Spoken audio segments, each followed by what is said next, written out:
القبض على أمجد اليوسف الذي يقال أنه ارتكب مجزرة التضامن. طبعا ليش اجى القبض عليه بهذا التوقيت؟ طبعا هاي إبرة مخدرات من شان يمتص غضب الشارع السني اللي ما عاد يتحمل الوضع في سوريا. طبعا السني حاليا عنده شعورين هن يعتبروا الدافع الأساسي عنده الدافع الأساسي اللي بيشكل كيانه. أول شي الحقد تاني شي الجوع. يعني هو هلأ عنده شغلتين، حاقد وجوعان بنفس الوقت.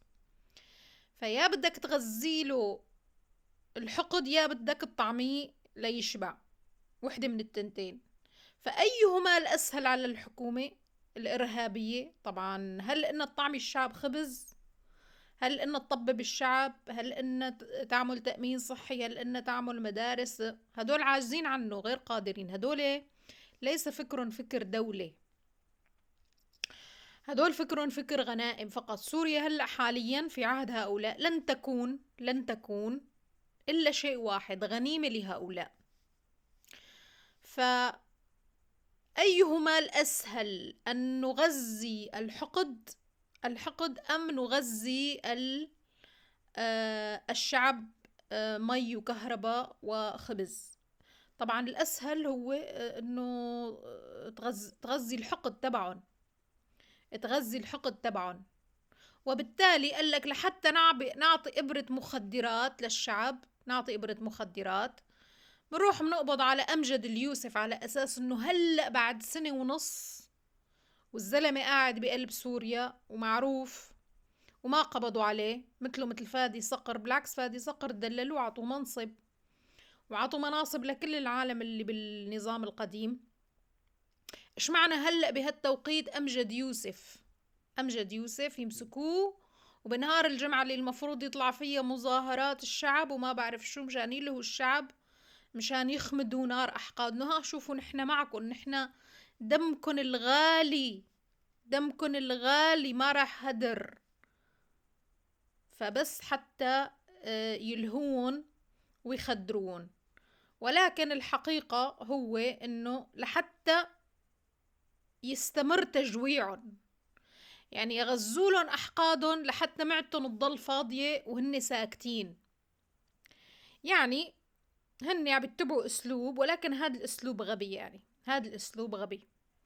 خلص قبضتوا هلا على أمجد اليوسف، بعد شوي الشعب ايه وبعدين يعني لا أكلنا لا شربنا لا طببنا لا رحنا على مدارس لا أولادنا عم تلاقي شغل، جيوبنا فاضية. وبعدين لا يوجد صوت أعلى من صوت الجوع. هي لازم يدركوها. حتى الحقد صوته مو أعلى من صوت الجوع.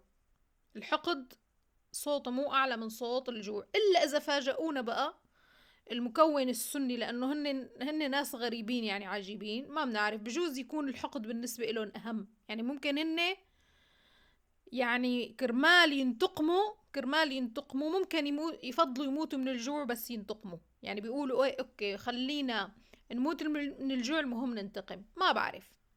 طبعا اكيد مو كلهم هيك، يعني اكيد مو كلهم هيك، وما بدي انا يعني اظلم حدا. اكيد مو كلهم هيك. آه ولكن الغباء تبع هاي الحكومة عم تعتقد انه اذا قبضت على امجد اليوسف رح تحل مشكلة الجوع. ما هدول الناس أنا رح أقلكن هدول كيف عايشين. هدول عايشين بواقع ذهني مفصولين عن الواقع. هدول مرضهم أنا بعرفه كتير كويس. هدول الناس ما بيعيشوا على أرض الواقع، ما بيعرفوا شيء عن الواقع وما بيعرفوا يتواصلوا مع الواقع. هدول معزولين، ناس أنتي سوشيال، إنسان أنتي سوشيال معزول داخل نفسه، ما بيقدر يتواصل لا مع الآخرين بشكل صحيح ولا مع الواقع ولا مع الحقائق، ولا أهم شي مع قوانين الحياة. ما بيفهم قوانين الحياة كيف تمشي.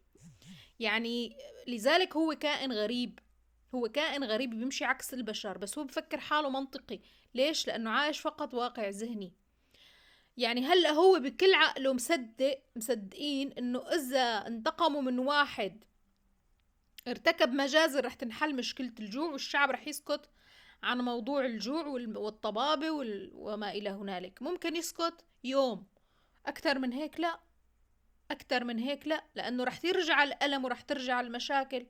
مثل حبة الوجع الراس، يعني حبة الوجع الراس، انت وجعك راسك، إذا ما حليت المشكلة الأساسية اللي خلت راسك يوجعك، أخذت حبة وبعدين راح مفعولة، شو بده يصير؟ بده يرجع يوجعك راسك إذا ما حليت المشكلة من أساسها.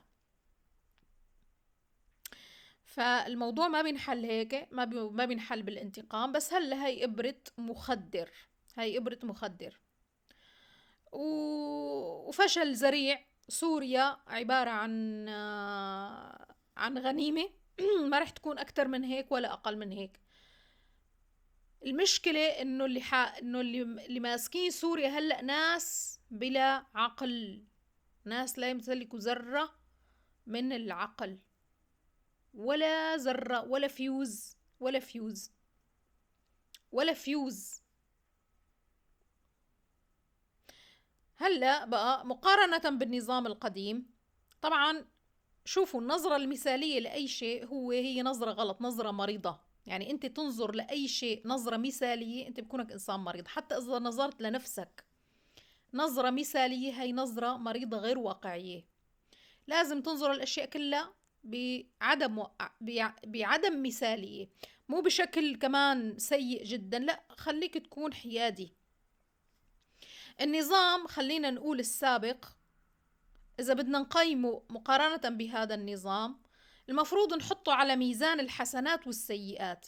يعني ما فيك أنت تقول عنه كل شيء كويس كان، ولا أنه ما في أخطاء، ولا أنه كان توب، ولا أنه كانوا السوريين سعداء، ولا توب بهداك الزمان. ولكن حط أنت بميزان هداك النظام، وحط بميزان هدول. النظام السابق، نظام الأسد، حسناته بتطج على سيئاته، يعني حسناته أكتر من سيئاته بكتير، حسناته أكتر من سيئاته بكتير بكتير. الأشياء اللي عملها بسوريا بتغطي على سيئاته. أما هذا النظام ما إله ولا حسنة. الحسنة الوحيدة اللي أنا بشوفها من هاد لهلا إجا عصابة الجولاني، إنه كشفت شيء اسمه ناس أمويين، كشفت لنا إياهم ما كنا نعرفهم على حقيقتهم، بينوا. ومو بس هن اللي بينوا على فكرة، مشان ما كمان يعني نكون بس إنه هن، لا، بين الشعب السوري كله، بين الشعب السوري كله. وبين أهم شيء ليش كان هداك النظام هيك عم يتعامل مع الشعب السوري، هذا أهم شيء.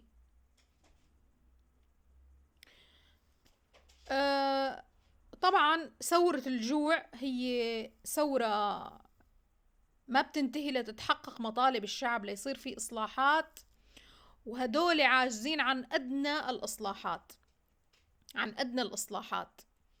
إذا بدها تصير كمان ثورة شعبية رح تكون مدعومة على فكرة من الإمارات والسعودية ضد هذا النظام اللي راح حط إيده لهلأ بلش يميل لتركيا بدل عن السعودية، بدل عن الدول العربية. يعني هلأ حتى هاي الثورات الجديدة اللي بدها تصير بالتآمر بدها تكون مع مين؟